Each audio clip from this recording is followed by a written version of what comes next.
The autumn evening was cool and crisp in the city. Leaves fell gently from the trees that lined the streets of the wealthy neighborhood. Inside the Grandview Hotel, something special was about to happen. The hotel was one of the most expensive places in the entire city. Its tall glass windows sparkled with golden light. People in fancy cars pulled up to the entrance one after another. Tonight was the annual charity gala. Rich people from all over the city came to this event every year. They wore their best clothes and their most expensive jewelry. The women had dresses that cost more than most people earned in a month. The men wore suits that were made just for them by special tailors. Everyone wanted to look their best and show off their wealth. Marcus Wellington stepped out of his black luxury car. He was a millionaire who made his money from buying and selling buildings. Marcus was 50 years old with gray hair at his temples. He wore a suit that cost $5,000. His watch was even more expensive. It was made of real gold and had tiny diamonds on it. Marcus liked people to know he was rich. He liked people to know he was important. Two of his business friends walked beside him. They laughed at his jokes even when the jokes were not funny. They agreed with everything he said. Marcus liked this. He was used to people treating him like he was better than everyone else. He walked with his chin up and his chest out. He looked at other people like they were beneath him. The hotel lobby was beautiful. The floor was made of white marble that shined like a mirror. A huge chandelier hung from the ceiling. It had thousands of tiny crystals that caught the light and made rainbows on the walls. Fresh flowers were everywhere. They filled the air with a sweet smell. Everything about this place said money and power. Marcus walked through the lobby like he owned it. He nodded at people he knew. Some people came up to shake his hand. They wanted to talk to him because he was rich and powerful. Marcus enjoyed this attention. He smiled and made small talk, but his eyes were cold. He did not really care about these people. He only cared about people who could help him make more money or look more important. The ballroom was on the second floor. As Marcus climbed the wide staircase, he could hear music playing softly. It was just background music from speakers, but it set the mood for the evening. At the top of the stairs, two young women in black dresses stood at a table. They had a list of names. They checked to make sure everyone was supposed to be there. Marcus did not wait in line. He walked right past them. They knew who he was. Everyone knew who Marcus Wellington was. He had given money to this charity before, not because he cared about helping people, but because it made him look good. Other rich people saw him give money and they thought he was generous. This was good for his business. This was good for his reputation. The ballroom took his breath away, even though he had been here many times before. The room was huge. The ceiling was high with more crystal chandeliers. The walls were covered in golden paint and had beautiful designs carved into them. Large windows showed the city lights outside. Round tables were set up all around the room. Each table had white cloth covers and fancy plates. Tall candles burned in the center of each table. Fresh roses surrounded the candles. But the most impressive thing in the room was the grand piano. It sat in the center of the ballroom on a small stage. The piano was black and shiny. Its surface reflected the lights from above like a dark mirror. The piano was very old and very valuable.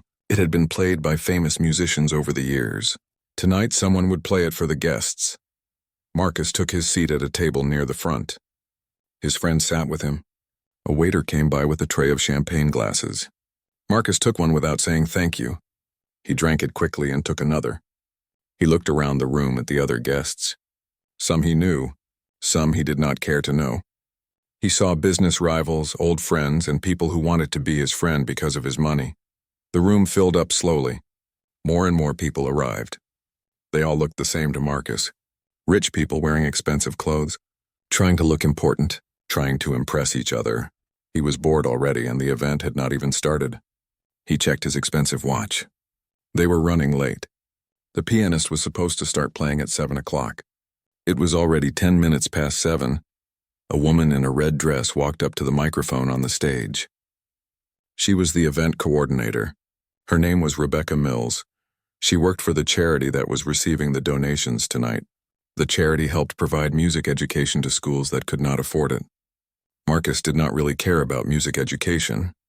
He thought kids these days just needed to work hard and stop complaining.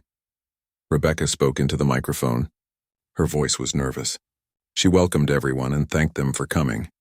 She started to explain that there was a small change in the program. The pianist they had hired could not come tonight. He had gotten sick at the last moment. They had found a replacement, but it would be a few more minutes. Marcus groaned loudly. His friends heard him and nodded their agreement. They were annoyed too. These rich people had busy schedules. They did not like waiting. Marcus took another glass of champagne from a passing waiter. He drank half of it in one gulp. He was starting to get impatient. Near the back entrance of the ballroom, a door opened quietly. A young girl walked in holding the hand of an older woman. The girl was 12 years old. Her name was Amara Johnson. She had dark skin and her hair was pulled back in a neat bun. She wore a simple blue dress. It was clean and ironed, but it was not fancy like the dresses the rich women wore. It was the kind of dress a regular family could afford. The kind you might buy at a normal store, not at an expensive boutique. The older woman with her was her grandmother. Her name was Dorothy. Dorothy worked for the charity. She helped organize events and make sure everything ran smoothly. Dorothy wore a simple black dress and comfortable shoes. She had worked hard all day to make sure this event would be perfect. She was tired, but she smiled because she was proud of her granddaughter. Amara held a folder with sheet music inside. Her hands were shaking a little. She was nervous, very nervous. She had never played in front of so many people before, and she had never played for rich people like this. She practiced every day at home on an old keyboard that someone had given her family, but this was different. This was a real grand piano. This was a room full of important people in fancy clothes. Dorothy squeezed her hand gently. She leaned down and whispered in Amara's ear. She told her not to be nervous. She told her that she was a wonderful piano player. She told her that music was music, no matter who was listening. Amara nodded, but her heart was still beating fast. She could feel it pounding in her chest. They walked along the side of the ballroom, trying not to draw attention. But people noticed them.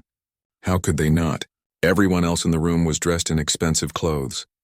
Everyone else looked like they belonged at a fancy gala. Amara and her grandmother looked different. They looked out of place. Some people stared. Some people whispered to each other. Amara could feel their eyes on her. She tried to keep looking straight ahead. She tried to be brave like her grandmother had taught her. But it was hard. She felt small in this big room full of tall, confident people. Marcus noticed them too. He watched as they made their way toward the stage. He frowned. He leaned over to his friend and said something quietly. His friend laughed. Marcus took another sip of his champagne and kept watching. His eyes were cold and judgmental. Rebecca, the event coordinator, saw Dorothy and Amara coming. She rushed over to meet them. She thanked Dorothy for everything she had done to help with the event. Then she looked down at Amara with a warm smile. She thanked Amara for agreeing to play on such short notice. She told her how grateful they were to have her. Amara nodded shyly. She was not used to adults talking to her like this. At school, teachers sometimes overlooked her. She was quiet and did not cause trouble, so they did not pay much attention to her. But she had a gift, a real gift for music. Her father had been a musician before he died 3 years ago. He had taught her to love music. He had taught her to express herself through the piano. Rebecca walked back to the microphone. She cleared her throat and spoke again. She told the guests that they were very fortunate tonight. A young, talented musician had agreed to play for them. Her name was Amara Johnson. She was a 6th grade student at Martin Luther King Jr. Middle School. She had been playing piano since she was 5 years old. She would be performing an original composition tonight. The room was mostly quiet as Rebecca spoke, but Marcus was not quiet. He turned to his friends and spoke in a voice that was meant to be a whisper, but was actually quite loud. He said he could not believe they were going to have a child play at this event. He said this was supposed to be a classy evening. He wondered out loud why they could not get a real professional pianist. Some people at nearby tables heard him. Some looked uncomfortable. Some looked away. But some agreed with him. They nodded their heads. They wondered the same thing. Why was a young girl in a simple dress going to play for them? They had paid a lot of money to be here. They expected professional entertainment. Amara heard the whispers. She heard the doubt in people's voices. She saw the way some of them looked at her. Her hands gripped her sheet music folder tighter. Her grandmother stood at the edge of the stage, watching her with loving eyes. Dorothy nodded at her, giving her courage. Amara walked slowly toward the piano. Each step felt heavy. The stage was small, but it felt like a mountain she had to climb. The piano seemed huge as she got closer to it. It was much bigger and nicer than the keyboard at home. She had practiced on a real piano a few times at her school, but never one this beautiful, never one this important. She reached the piano bench and sat down carefully. She placed her sheet music on the stand even though she had memorized every note. Having it there made her feel safer. She adjusted the bench so her feet could reach the pedals properly. She took a deep breath and let it out slowly, just like her father had taught her. Marcus laughed again. It was not a kind laugh. It was a mocking laugh. He said to his table, loud enough for others to hear, that this was going to be a disaster. He said they should have just played recorded music instead. He said something about standards dropping. He said something about people not knowing their place anymore. One of his friends, a woman wearing too much makeup and a dress covered in sequins, giggled at his comments. Another friend, a man with a red face from drinking too much champagne, nodded in agreement. They were feeding off Marcus's negativity. They felt important when they put other people down. Amara's hands moved to the piano keys. They were cool and smooth under her fingers. She closed her eyes for just a moment. She thought about her father. She thought about all the hours she had practiced. She thought about why she loved music so much. Music made her feel free. Music made her feel like she could be anything, do anything. Music did not care if she was rich or poor. Music did not care what color her skin was. Music just was. She opened her eyes and looked out at the audience. Hundreds of faces stared back at her. Some looked curious. Some looked skeptical. Some looked annoyed. And some, like Marcus Wellington, looked openly hostile. The room felt cold suddenly. The beautiful ballroom did not feel beautiful anymore. It felt like a place where she did not belong. But then she saw her grandmother. Dorothy stood near the wall, her hands clasped together. She was smiling. Not a nervous smile, but a proud smile. A smile that said she believed in Amara completely. A smile that said no matter what happened, no matter what anyone thought, Amara was special and talented and worthy. That smile gave Amara courage. She sat up straighter. She positioned her hands over the keys one more time. The room was waiting. Some people were waiting to be impressed. Some people were waiting for her to fail. Marcus Wellington was definitely waiting for her to fail so he could feel superior and justified in his judgment. The moment stretched out. It felt like hours, but it was only seconds. Amara's heart was still racing, but her mind was becoming calm. Music had always been her escape. Music had always been her safe place. She could do this. She would do this. Not for the rich people in their fancy clothes. Not for the doubters and the mockers. But for her father. For her grandmother. And for herself. She took one final breath and prepared to press down on the first key. The room held its breath even though most people did not realize it. Something important was about to happen. Something that would change this evening in ways no one expected. The girl at the piano was about to show everyone exactly what she was made of. The silence in the ballroom was thick and heavy. Everyone was watching the young girl at the piano. Some people leaned forward in their chairs, curious to hear what would happen. Others sat back with their arms crossed, already deciding she would not be good enough. Marcus Wellington was one of those people. He had already made up his mind about Amara before she played even one note. Marcus took another drink from his champagne glass and set it down hard on the table. The sound echoed in the quiet room. He wanted people to hear it. He wanted people to pay attention to him instead of the girl at the piano. He was not used to being ignored. He was not used to a room full of people focusing on someone else, especially not a child who looked like she came from a poor neighborhood.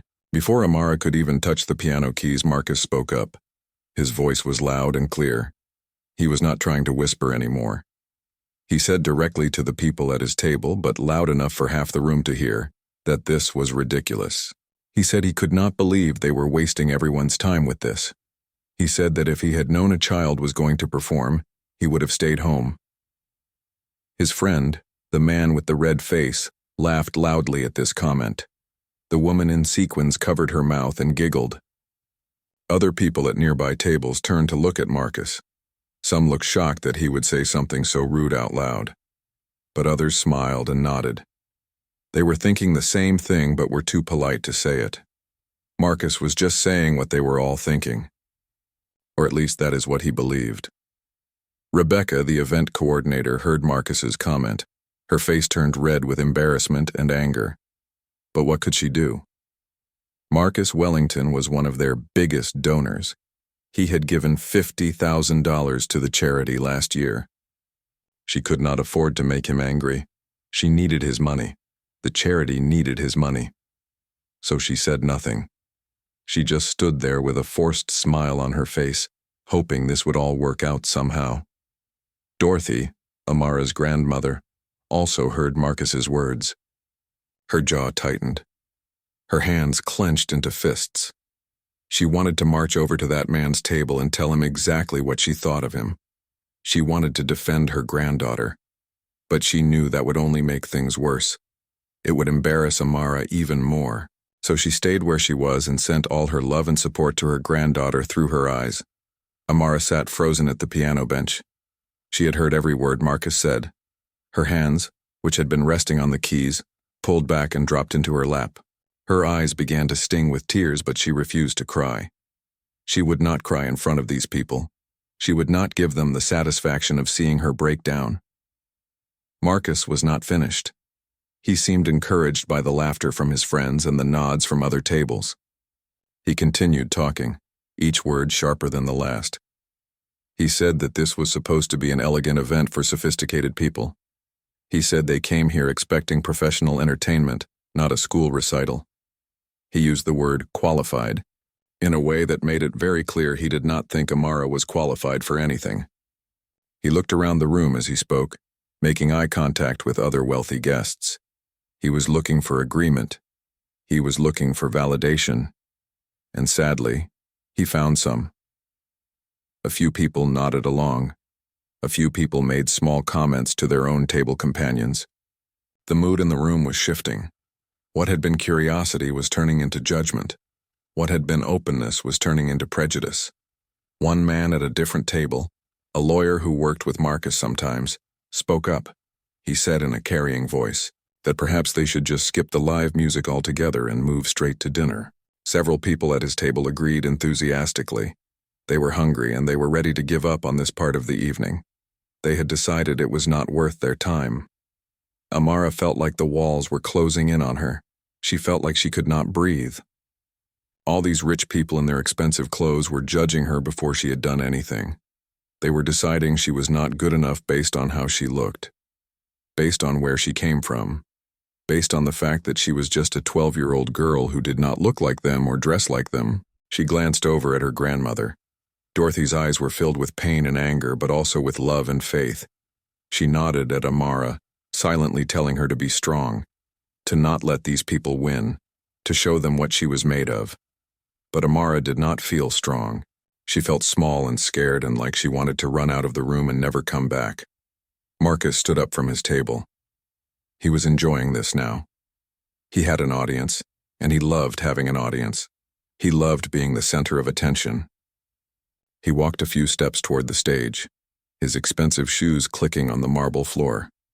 He looked up at Amara with an expression that was cold and dismissive. He spoke directly to Rebecca now, ignoring Amara completely, as if she was not even there. He said that Rebecca needed to get someone more appropriate to play for them. He suggested calling another professional pianist even if they had to wait. He said the guests deserved better than this. He waved his hand toward Amara when he said this, like she was not a person but just an unwanted object. Rebecca stammered a response. She tried to explain that they had called every pianist they knew, but it was too late notice. She tried to explain that Amara was actually very talented and had won several competitions at her school. She tried to defend the decision, but her voice was weak and uncertain. She did not have the power to stand up to Marcus Wellington, and everyone in the room knew it. Marcus cut her off.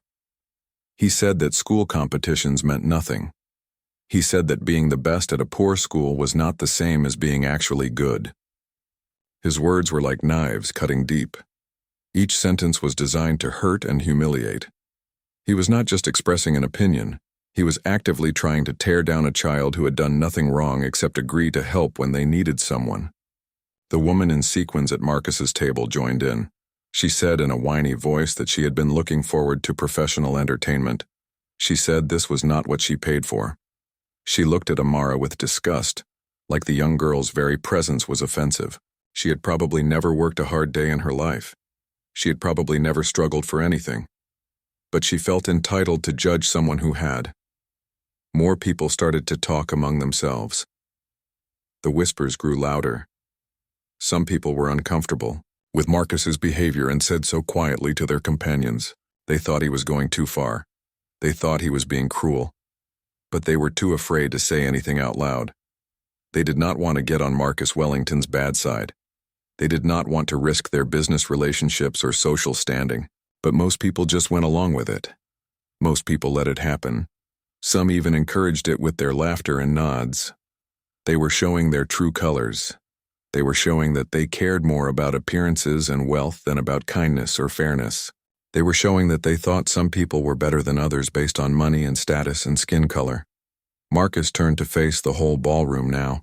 He raised his voice even louder. He said that he, personally, had donated a lot of money to this charity. He said that he expected a certain standard in return. He said that lowering their standards like this was insulting to all the donors who made this event possible. He was making it about him now, about how he was being disrespected, completely ignoring the child who was being humiliated in front of hundreds of people. Amara felt hot tears finally spill down her cheeks. She quickly wiped them away, but more came. Her whole body was shaking. She wanted to run off the stage. She wanted to grab her grandmother's hand and leave this horrible place and never think about it again. But her legs would not move. She felt paralyzed by shame and hurt and anger. Dorothy could not take it anymore. She started to move toward the stage, ready to take her granddaughter out of there. Ready to tell these cruel people exactly what she thought of them. Consequences be damned. Her job was not worth watching her granddaughter suffer like this. Nothing was worth that. But before Dorothy could reach the stage, something shifted in Amara. Deep inside her, something changed. The tears stopped. Her breathing steadied. She thought about her father. She remembered what he had told her once when kids at school were mean to her. He had said that people who try to make you feel small do it because they feel small inside themselves. He had said that truly confident, happy people lift others up. They do not tear them down. Marcus Wellington was still talking. He was now suggesting that they simply forget the piano performance and move on with the evening. He was saying that everyone would be happier that way.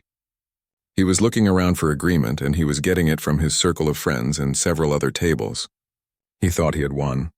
He thought he had successfully put this girl in her place and saved everyone from having to sit through what he assumed would be a terrible performance. Amara slowly placed her hands back on the piano keys. She did not look at Marcus. She did not look at any of the people who had been so cruel. She looked at her grandmother. Dorothy had stopped walking toward the stage. She stood very still, watching her granddaughter with wide eyes. And then she smiled. Not a sad smile, but a proud one. She knew what Amara was about to do. The young girl took a deep breath, the deepest breath of her life. She closed her eyes and let everything else fade away. The ballroom, the cruel people, the expensive decorations, Marcus Wellington's hateful words. It all faded into the background. All that existed was her, the piano, and the music that lived inside her heart. Marcus was still talking when the first note sounded. It was a single clear note that cut through his words like a ray of light through darkness. He stopped mid-sentence and turned toward the piano with an annoyed expression. He had not expected her to actually start playing after everything he said. He had expected her to give up and leave. That is what he wanted. That is what he expected from someone he saw as beneath him. But Amara was not giving up. She was not leaving. She was doing exactly what she came here to do. She was going to play her music. She was going to share her gift with this room full of people, whether they deserved it or not, whether they wanted it or not. Because music was not for the listener alone. Music was for the player too. Music was her voice when words failed. Music was her power when she felt powerless. She played the second note and then the third. Her fingers moved across the keys with a gentleness that was surprising after everything that had just happened. The melody was soft at first, almost fragile, like a small bird learning to fly. It floated through the air of the grand ballroom, delicate and pure. Marcus opened his mouth to say something else, another cutting remark, another cruel joke. But his friend grabbed his arm and shook his head. Even this terrible man could sense that something was different. The music Amara was playing did not sound like beginner music or school recital music. It sounded real. It sounded professional. It sounded beautiful. The room began to quiet down. The people who had been whispering stopped whispering. The people who had been laughing stopped laughing. One by one, their attention turned to the young girl at the piano. They had expected something amateur and embarrassing. They had expected to confirm their prejudices. They had expected Marcus to be right. But the music that filled the ballroom was none of those things. It was hauntingly beautiful. It was complex and layered. It was the kind of music that makes you feel things deep in your chest, things you do not have words for. Amara's small hands moved across the keys with skill and confidence that seemed impossible for someone her age. Marcus slowly sat back down in his chair. His face was no longer smug and superior. It was confused. He had been so certain he was right. He had been so certain this girl was not worth their time. But the music she was playing was making him doubt. It was making everyone doubt. The melody grew stronger. What had started soft and gentle was building into something more powerful. Amara's eyes were still closed, but her face showed deep concentration. She was not just playing notes on a page. She was telling a story. She was sharing emotions. She was creating something beautiful out of nothing but her own talent and the strings and hammers inside this piano. People leaned forward in their seats now, not to judge but to hear better. They wanted to catch every note. They wanted to understand where this music was going. The early judgment was being replaced by curiosity, and curiosity was being replaced by something else. Something they had not expected to feel tonight. They were being moved. They were being touched by this young girl's performance. Dorothy stood against the wall with tears streaming down her face. But these were not tears of sadness or anger anymore. These were tears of pride and joy. Her granddaughter was doing it. She was showing all these people who had doubted her. She was proving that talent and worth have nothing to do with fancy clothes or expensive cars, or the color of your skin. Marcus's face was getting red, but not from anger this time. It was from something else. Something uncomfortable. Something he did not want to admit. He was starting to realize he might have been wrong. He was starting to understand that he had just humiliated a genuinely talented child for no reason other than his own prejudice and ego. And that realization was not easy to accept. The music continued to build and grow, filling every corner of the magnificent ballroom. Amara's fingers danced across the piano keys with a grace that seemed to come from somewhere beyond herself. The music was no longer just notes and melodies. It had become something alive, something with a heartbeat of its own. She had moved past the gentle opening and was now entering the heart of her composition. This was where the story really began. The piece she played was called Rising. She had written it herself over the past 6 months. Every note meant something. Every pause told part of the story. It was about struggle and pain, yes, but more than that, it was about hope. It was about refusing to stay down when the world tried to push you down. It was about finding strength in the darkest moments. Her father had taught her that music was a language more powerful than words. When you could not say how you felt, music could say it for you. When you could not make someone understand your pain or your joy, music could make them feel it. That is what Amara was doing now. She was making these people feel something real. The tempo increased. Her hands moved faster across the keys. The melody grew more complex, with her left hand playing a deep, steady rhythm while her right hand flew through runs and trills that would challenge even an adult pianist. She had practiced this piece hundreds of times on her small keyboard at home. She had played it so many times that her fingers knew where to go without her having to think about it. But this piano was different from her keyboard. This grand piano had a richness of sound that her keyboard could never produce. Each note resonated deeply, filling the space with layers of harmony. The bass notes rumbled like distant thunder. The high notes sparkled like stars in a clear night sky. The piano seemed to be singing along with her, as if it had been waiting for someone to play it who truly understood music. In the audience, something remarkable was happening. People who had been cruel just moments before were now sitting perfectly still. Their faces had changed. The mockery was gone. The judgment was fading. In its place was something else. Surprise. Respect. And for some, the beginning of shame. The woman in the sequined dress, who had giggled at Marcus's insults, now had her hand over her mouth. But she was not laughing anymore. Her eyes were wide with wonder. She had studied piano as a child, and she recognized the difficulty of what Amara was playing. This was not beginner level. This was not even intermediate level. This was advanced, challenging music that required years of dedication and natural talent. The red-faced man who had laughed so loudly was quiet now. He sat with his champagne glass forgotten in his hand, staring at the stage. He had daughters of his own at home around Amara's age. He tried to imagine them sitting up there, being mocked by a room full of adults. The thought made his stomach turn. He felt deeply uncomfortable with what he had just been a part of. Marcus Wellington sat frozen in his chair. His jaw was tight. His hands gripped the edge of the table. He prided himself on always being right, on always knowing better than everyone else. That confidence had served him well in business. It had made him rich, but right now that confidence was crumbling. Every note Amara played was proof that he had been wrong. Completely, utterly wrong. The music shifted again. It moved from the driving, intense section into something softer but somehow more powerful. This was the emotional center of the piece. Amara's face showed the depth of feeling she was putting into every note. A single tear rolled down her cheek, but she did not wipe it away. She was too focused, too lost in the music. This section of the piece was about loss. It was about the night her father died. She had been 9 years old. He had been driving home from a late-night music gig, trying to make extra money for the family.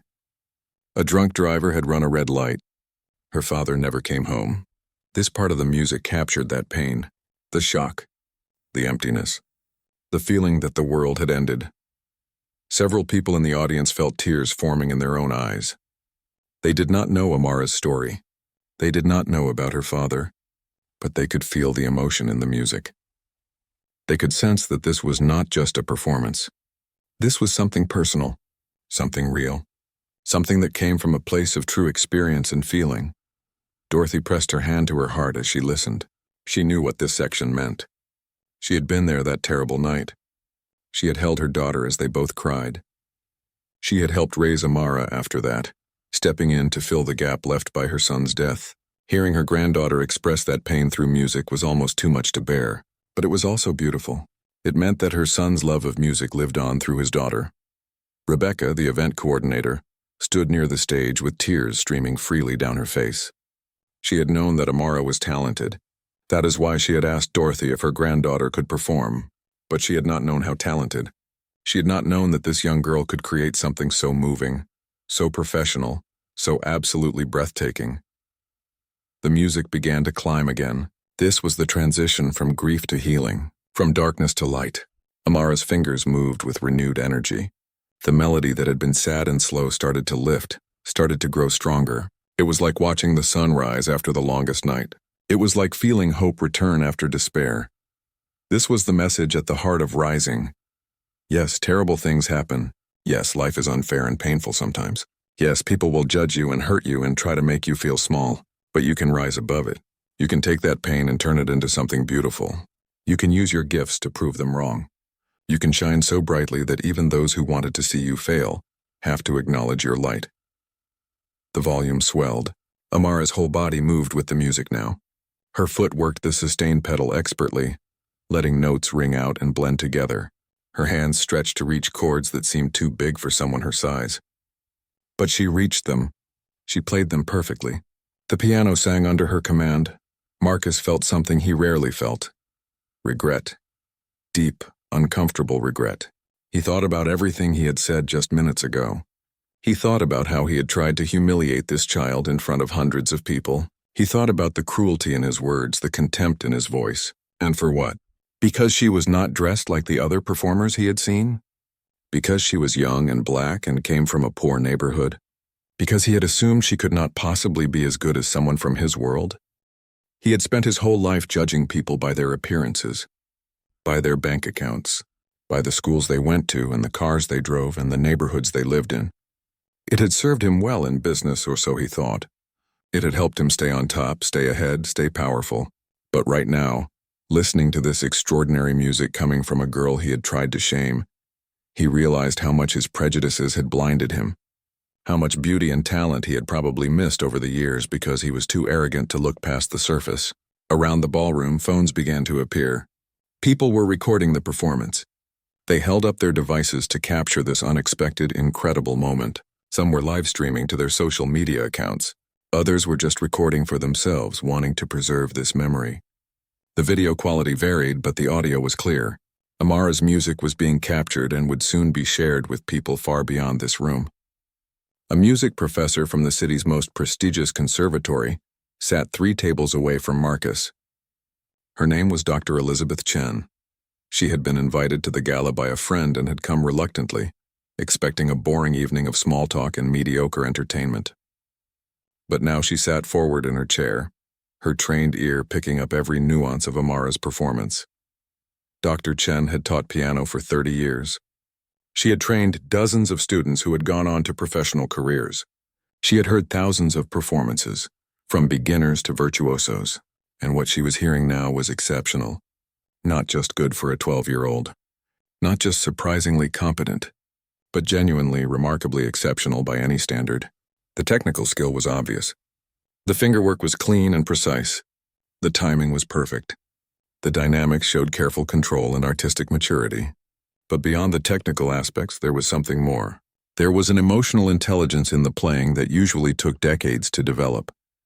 This girl understood music not just as notes on a page, but as a form of communication, of emotional expression. Dr. Chen pulled out her business card from her purse, already planning to speak with Amara after the performance. This was the kind of talent that needed to be nurtured. This was the kind of student who could go far with the right training and opportunities. She felt excited the way she always felt when she discovered a true natural talent. The music was approaching its climax now. This was the most difficult section technically and the most powerful emotionally. Amara's hands flew across the keys almost too fast to see. The notes cascaded over each other like a waterfall, each one crystal clear despite the speed. Her foot worked the pedals, adding depth and resonance. Her body swayed with the rhythm. This was the moment of triumph in the piece. The moment where the protagonist of the story, having faced darkness and pain, having been knocked down and told they were not enough, rises up stronger than before. The music soared. It filled every corner of the magnificent ballroom. It seemed to vibrate in the air itself, in the crystal chandeliers in the very walls. People were openly crying now. Not just a few. Many of them, even some of the men who had been taught their whole lives that crying was weakness, felt tears on their cheeks. The music was too powerful, too honest, too beautiful. It demanded an emotional response. Marcus Wellington, the man who had started this evening by mocking and ridiculing a child, felt his own vision blur with tears. He blinked them away quickly, looking around to see if anyone had noticed. He was not a man who cried. He was not a man who admitted he was wrong, but the music was breaking through walls he had built over a lifetime. It was reaching the part of him that still remembered being human, being vulnerable, being capable of being moved by beauty. The composition was building to its final statement. Amara played with all her strength and skill. This was the message she wanted to leave with her listeners. This was the truth she wanted them to understand. You cannot judge a person by their appearance. You cannot determine someone's worth by their circumstances. Talent and brilliance and beauty can come from anywhere, from anyone. And when you try to crush it, when you try to silence it, it will only come back stronger. The final chord was coming. Amara could feel it approaching like a wave.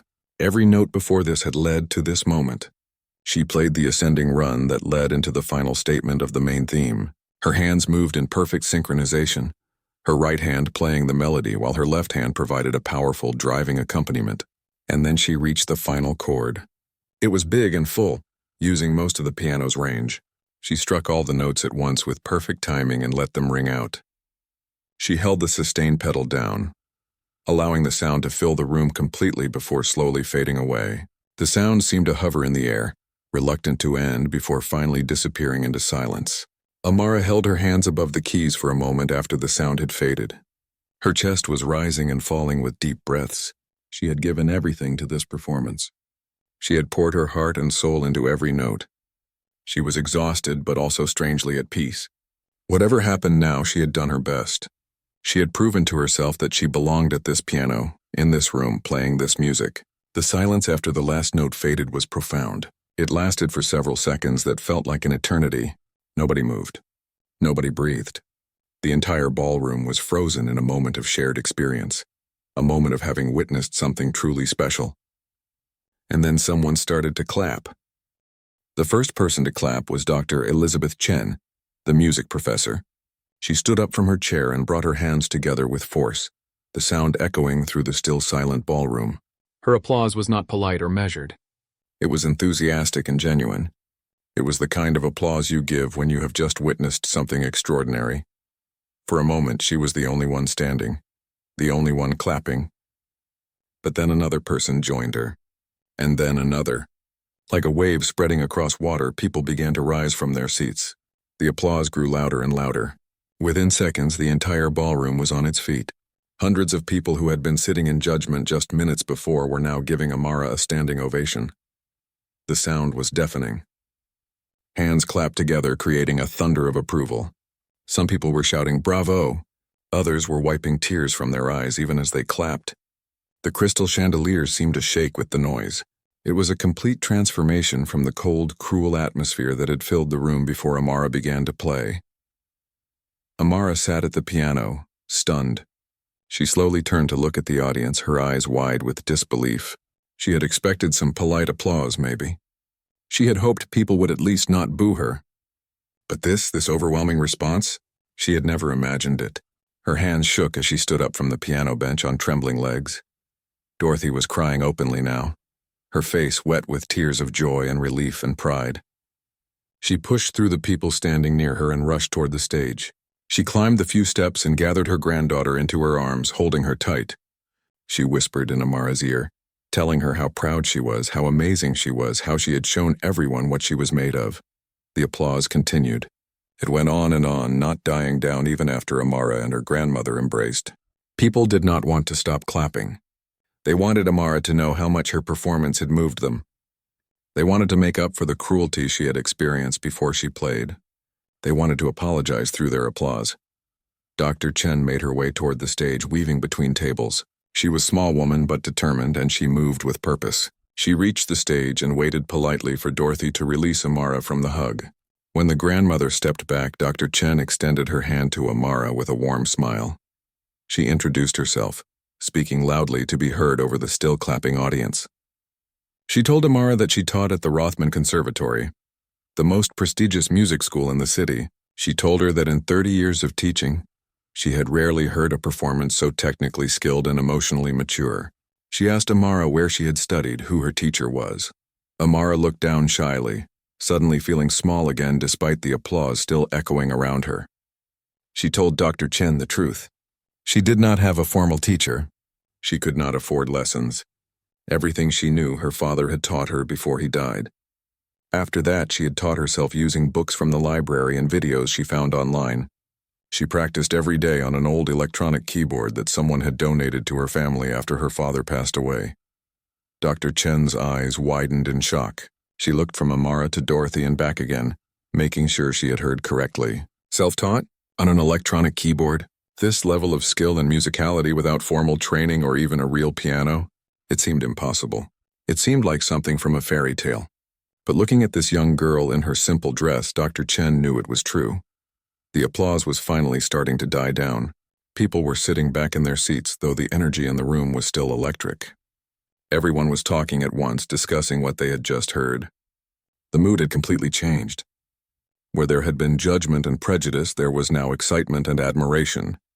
Rebecca rushed up to the stage with a microphone. She was laughing and crying at the same time, overwhelmed with emotion. She asked everyone to quiet down so she could say a few words. The crowd settled, though whispers continued throughout the room. Everyone wanted to talk about the performance they had just witnessed. Rebecca spoke into the microphone, her voice shaking with emotion. She thanked Amara for that incredible performance. She told the audience that not only was Amara incredibly talented, but she had also composed that entire piece herself. The music they had just heard, Rising, was an original composition written by a 12-year-old girl from Martin Luther King Jr. Middle School. Gasps and murmurs spread through the crowd. She had composed it? She had not just played someone else's music, but had created her own? The level of respect for Amara rose even higher. Composing music was difficult, even for trained adults. For a child to create something so sophisticated and moving was almost unheard of, Rebecca continued. She explained, her voice breaking, that Amara had dedicated this piece to her late father. He had been a musician who died 3 years ago. He had shared his love of music with his daughter before he passed. This composition was Amara's way of honoring his memory and keeping his spirit alive through the art form they both loved. Now there was not a dry eye in the ballroom. Even people who had been cold and unmoved before felt their hearts break and swell at the same time. The music they had just heard was not just a performance. It was a love letter from a daughter to her lost father. It was grief transformed into beauty. It was pain turned into art. Several wealthy donors immediately approached Rebecca. They wanted to help Amara.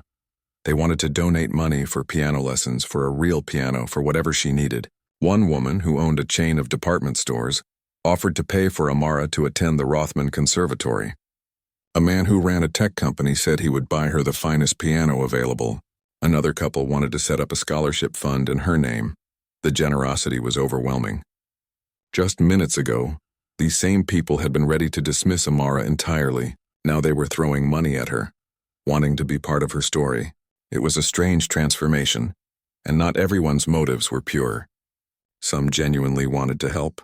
Others wanted to look good, to be associated with this viral moment.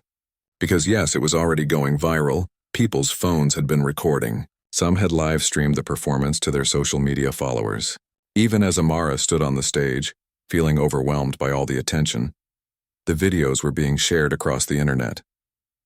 The title that most people used was some variation of "Young Girl Proves Rich People Wrong," or "12-Year-Old Silences Her Critics with Incredible Performance." Within an hour, the video had tens of thousands of views. Within a few hours, it would be in the millions. Amara's life was about to change in ways she could not even imagine. But right now, standing on that stage with her grandmother's arm around her shoulder, she just felt tired and relieved and strangely empty after pouring so much emotion into her performance. Marcus Wellington still sat at his table.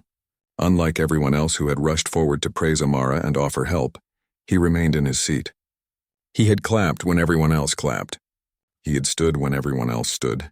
But now he sat alone at his table while his friends had moved away, embarrassed to be associated with him after his cruel words earlier. He stared at his empty champagne glass. His face was red, but not from alcohol. It was red from shame.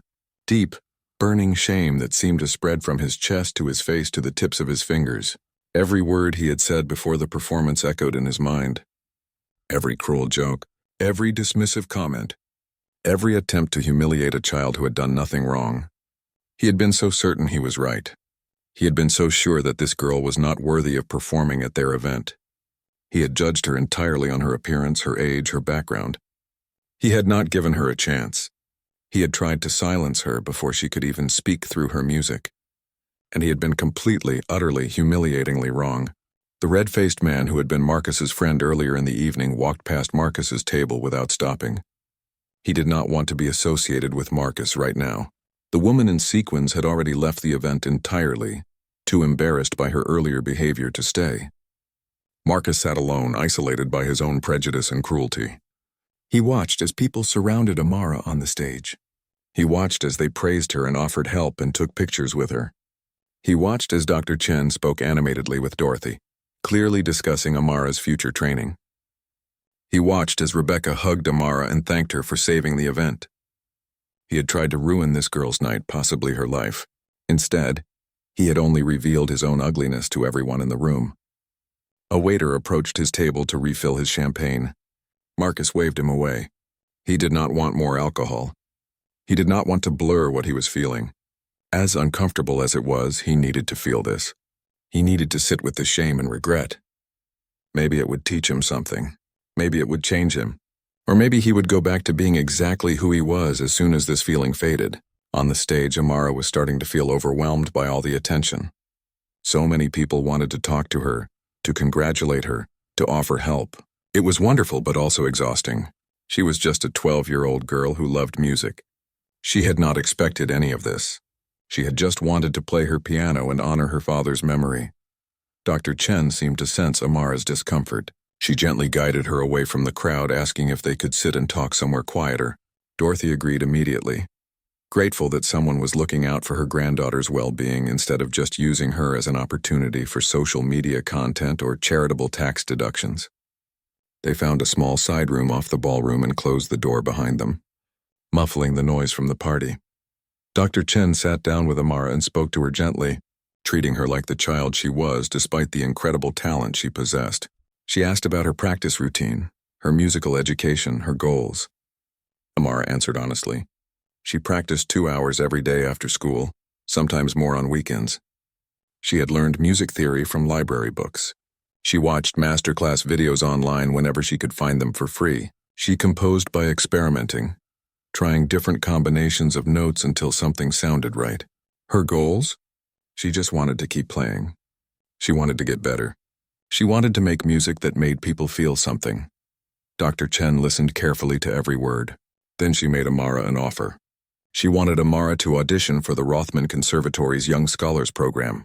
It was a full scholarship program for exceptionally talented students who could not otherwise afford to attend. It would provide not just lessons but also access to practice rooms with real pianos, music theory classes, performance opportunities, and mentorship from professional musicians. Amara looked at her grandmother with wide eyes. Dorothy was crying again, happy tears this time. This was an opportunity beyond anything they could have hoped for. The Rothman Conservatory was where rich people sent their children. It was where future professional musicians were trained. And they were offering this to Amara. But Dr. Chen was not finished. She told Amara that the audition was just a formality. After hearing her performance tonight, she already knew Amara had the talent. The audition was for the scholarship committee's benefit, not hers. She had no doubt that Amara would pass with flying colors. She asked when Amara could come to the conservatory to look around and meet some of the other teachers. Dorothy spoke up, her voice thick with emotion. She thanked Dr. Chen from the bottom of her heart. She explained that she had always known her granddaughter was special, but had not known how to help her develop her talent. They could not afford lessons or even a real piano. She had done her best, but it had never felt like enough. This opportunity was an answer to prayers she had been saying for 3 years. Dr. Chen smiled warmly. She said that talent like Amara's was rare and precious. It was her job, her calling, to nurture such talent wherever she found it. She did not care about Amara's background or her family's income. She cared about the music. She cared about helping a gifted young person reach her full potential. That was what teaching was supposed to be about. As they talked, making plans for the audition and discussing what Amara would need, the party continued in the ballroom. But it had become Amara's party now. Everything else that was supposed to happen that evening seemed less important. People were not talking about the charity anymore. They were not talking about their donations or their businesses or their social standing. They were talking about the girl who had silenced a room full of cynics with nothing but her talent and her heart. 3 days after the gala, Marcus Wellington sat in his downtown office on the 40th floor of a glass tower. The view from his window showed the entire city spread out below him like a model. He usually loved this view. It made him feel powerful and important. But today he barely noticed it. He was staring at his computer screen, watching the video of Amara's performance for the 20th time. The video had gone viral. 5 million views across various platforms and climbing. News outlets had picked up the story. Not just local news, but national news. They loved the narrative. Wealthy millionaire tries to humiliate poor black girl. She proves him wrong with stunning performance. Marcus was not named in most of the articles, but people who had been there knew. People were talking. His phone had been ringing constantly. Some calls were from business associates calling to distance themselves from him. Some were from reporters wanting his side of the story. Some were from angry people who had seen the videos and wanted to tell him exactly what they thought of him. His reputation was taking a serious hit. But that was not why he kept watching the video. He watched it because something inside him had broken that night. Or maybe something had finally cracked open that had been sealed shut for too long. He listened to Amara's music and felt things he had not felt in years. Shame, yes, but also something else. Something he could not quite name. His secretary knocked on the door and entered. She told him that someone was here to see him.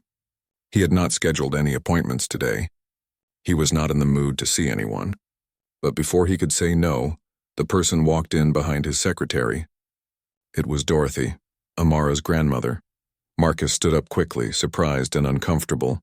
He asked his secretary to leave them alone and close the door. Dorothy remained standing, her purse clutched in her hands. She wore the same simple clothes she had worn at the gala. She looked tired, like she had worked a long shift before coming here. Marcus offered her a chair, but she shook her head. She said what she had to say would not take long. Dorothy looked him in the eyes. Her gaze was steady and strong. She said she had not come for an apology, though he certainly owed her granddaughter one. She had not come to yell at him, though she wanted to. She had come to tell him something important. She had come to make him understand what he had almost done. She told him about Amara, about how shy and sensitive she was, about how hard she had worked to honor her father's memory through music, about how she practiced until her fingers hurt, because it was the only way she felt close to the parent she had lost, about how excited and terrified she had been to perform at the gala. Dorothy's voice was calm but firm. She explained that Amara had almost quit. She had almost run off that stage in tears and given up on music entirely. One cruel man's words had almost destroyed a gift that could bring beauty to the world for decades to come. Did he understand that?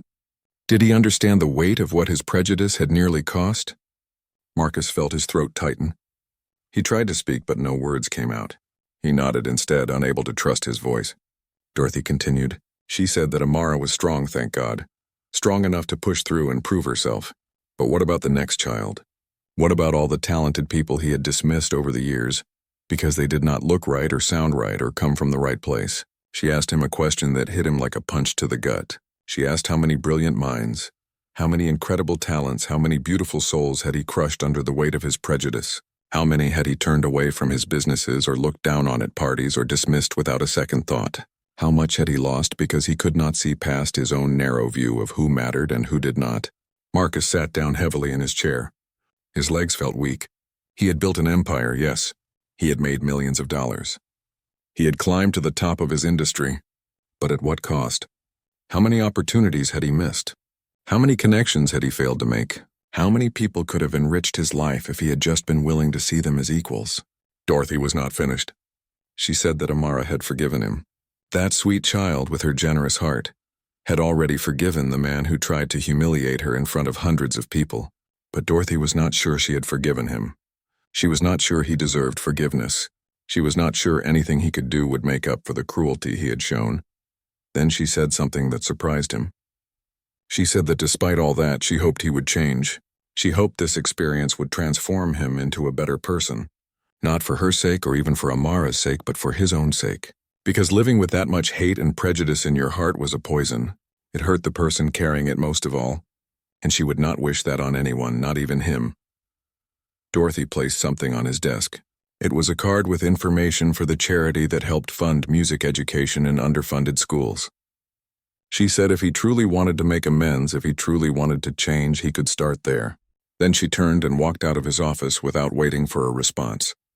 The door closed quietly behind her, leaving Marcus alone with his thoughts.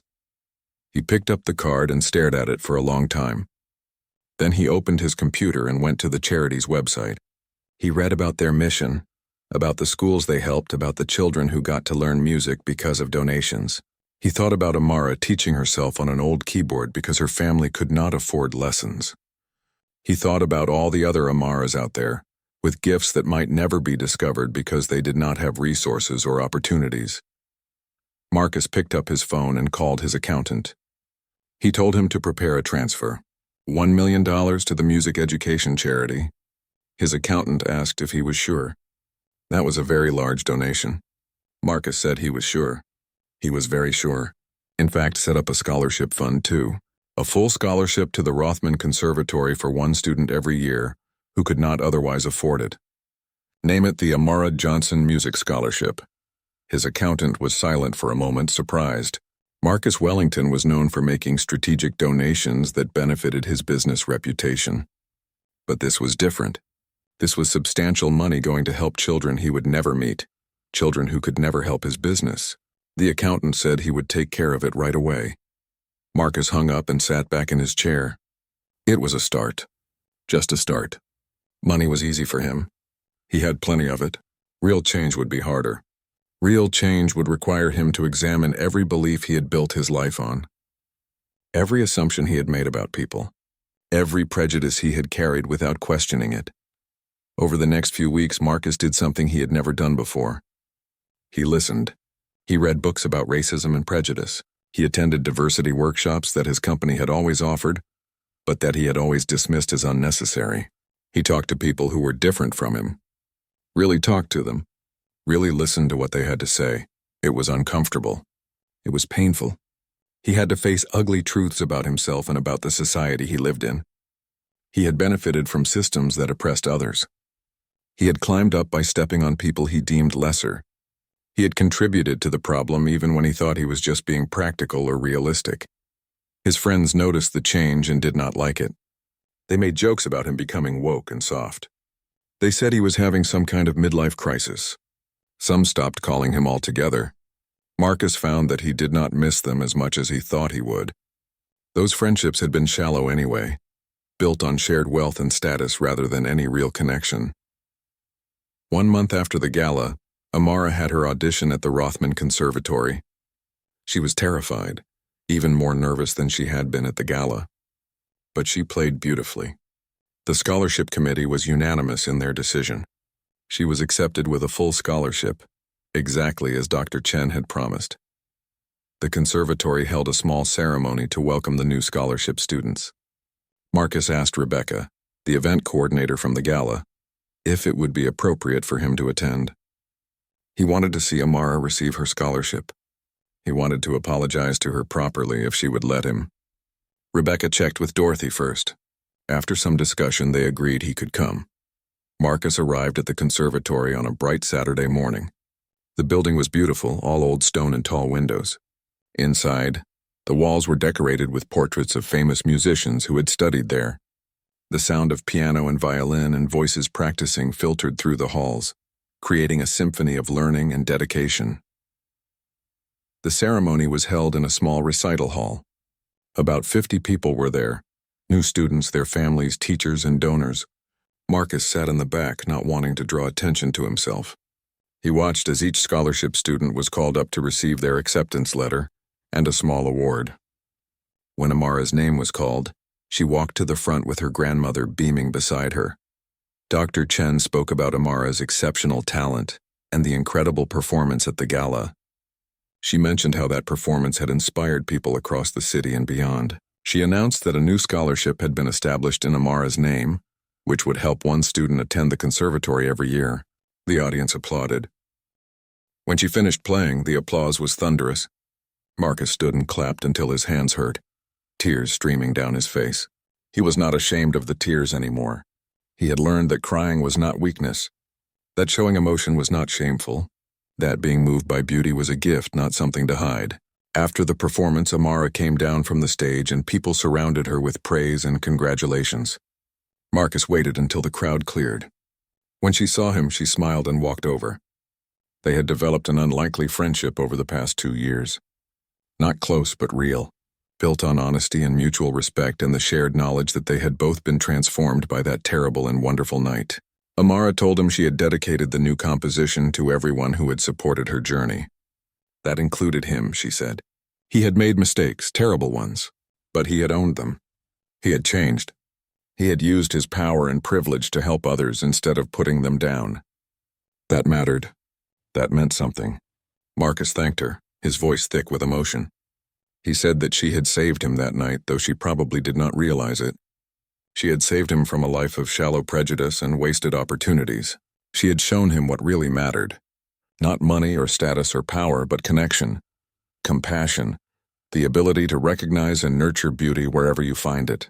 They talked for a while longer, about her music and her future plans and his work with the charity. Eventually, other people came to claim her attention. Marcus stepped back and watched as she moved through the room, confident and gracious, everything a young artist should be. He looked around the ballroom, the same room where he had tried to crush this girl's spirit 2 years ago. So much had changed. The charity was thriving. Dozens of schools now had music programs because of the funding they provided. 5 students were attending the Rothman Conservatory on the scholarship he had established. More students were learning instruments, discovering their own gifts, getting opportunities they would never have had otherwise. But the biggest change was in Marcus himself. He was not perfect. He still struggled with his old prejudices sometimes. He still caught himself making judgments based on appearance or background. But now he recognized it when it happened. He questioned those thoughts. He pushed back against them. And slowly, day by day, he was becoming a better person. His business had changed too. The diversity in his company had increased dramatically. He had hired people he would have overlooked 2 years ago. And surprisingly, his business was doing better than ever. Turned out that talent came in all colors, all backgrounds, all economic classes. Who would have thought? Everyone except him, apparently. His personal relationships had improved too. He had reconnected with his sister, who he had not spoken to in 5 years because she had married someone he considered beneath their family. He had apologized to her and met her husband, a teacher at a public school. The man was kind and intelligent and made his sister happy. Marcus realized he had wasted 5 years of a relationship with his only sibling because of snobbery and pride. He had started volunteering at one of the schools the charity supported. Once a month he went to read to elementary school students. At first the kids had been suspicious of this rich old white man in his expensive suit, but he kept coming back. He learned their names. He asked about their lives. He brought books they actually wanted to read, not just the classics he thought they should read. Slowly they warmed up to him. Some even hugged him when he arrived. Those hugs meant more to him than any business award ever had.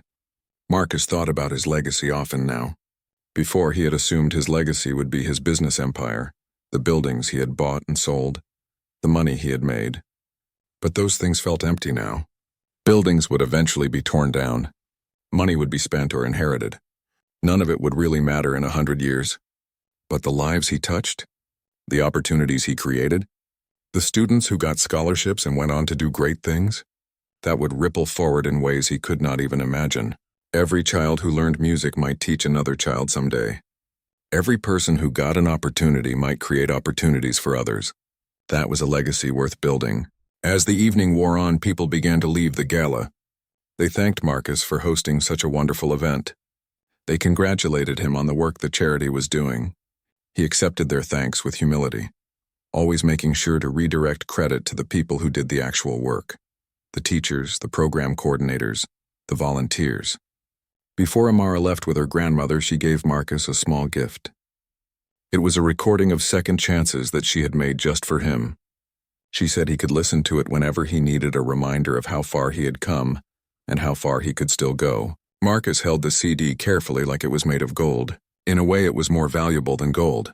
It was a symbol of transformation and redemption and hope. Dorothy shook Marcus's hand firmly before they left. Her grip was strong and her eyes held his steadily. She told him she was proud of the changes he had made. She said her son would have been proud too.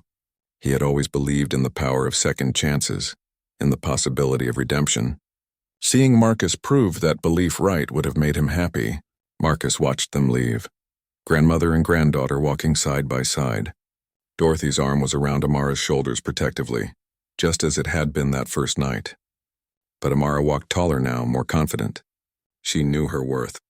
She knew her talent, and she knew that she belonged anywhere she chose to be. After everyone had gone, Marcus walked slowly through the empty ballroom. The staff was cleaning up, collecting glasses and folding tablecloths. The grand piano still sat on its stage, waiting for the next person who would bring it to life with their music. He walked up to it and gently touched the keys, not pressing down hard enough to make sound, just feeling the smooth ivory under his fingers. He thought about that night 2 years ago. If someone had told him then that he would be standing here now, transformed by the actions of a 12-year-old girl, he would have laughed. He would have thought it impossible. Marcus Wellington change? Marcus Wellington admit he was wrong? Marcus Wellington become an advocate for underprivileged children? Impossible. But here he was, changed, humbled, better. Not perfect, not even close, but genuinely trying to be a force for good in the world instead of just a force for his own wealth and power. It had taken a young girl's courage and talent to crack open his hard shell. It had taken her grandmother's wisdom to challenge him to actually change. It had taken his own willingness to sit with discomfort and do the hard work of examining his beliefs. Marcus left the ballroom and walked out into the cool night air. The city lights sparkled around him, just as they had 2 years ago. But he saw them differently now. Before, those lights had represented territory and opportunity and conquest. Now they represented people, millions of people, all with their own stories, their own struggles, their own gifts, each one deserving of respect and opportunity, and the chance to rise. He got into his car, Not the chauffeur-driven luxury vehicle he used to prefer, but a normal car that he drove himself now. As he drove home, he passed through neighborhoods he used to avoid, neighborhoods he had considered beneath him. Now he saw them as communities, places where people lived and loved and worked hard, places where the next Amara Johnson might be practicing on an old keyboard, waiting for an opportunity to show the world their gift. At home, Marcus put the CD Amara had given him into his stereo. The opening notes of Second Chances filled his living room. He sat down in his favorite chair and closed his eyes, letting the music wash over him. It was beautiful and complex, hopeful and melancholy all at once. It told a story of failure and redemption, of falling down and getting back up, of darkness and light. As he listened, Marcus felt tears roll down his cheeks again. But they were good tears, healing tears. He cried for the years he had wasted being cruel and judgmental. He cried for the people he had hurt along the way. He cried for the person he used to be, small and mean despite all his wealth and power. And he cried with gratitude for the chance to become someone better. The music built to its climax, Amara's composition soaring through the speakers with power and grace. Marcus thought about the message embedded in every note. Second chances are possible. Change is possible. Redemption is possible. But only if you are willing to do the work. Only if you are willing to face the ugly truth about yourself and commit to being better. He had been given a second chance by a child he had tried to destroy. She could have held on to her anger and bitterness. She could have rejected his apology and refused to forgive him. No one would have blamed her. But instead she had shown him grace. She had believed in his capacity to change. And that belief had helped him find the strength to actually do it. As the final notes of Second Chances faded into silence, Marcus opened his eyes. He looked around his expensive penthouse apartment with its designer furniture and original artwork and floor-to-ceiling windows. All of this had once seemed so important. Now it was just stuff. Nice stuff, sure, but just stuff. What mattered was what he did with his resources and his time and his influence.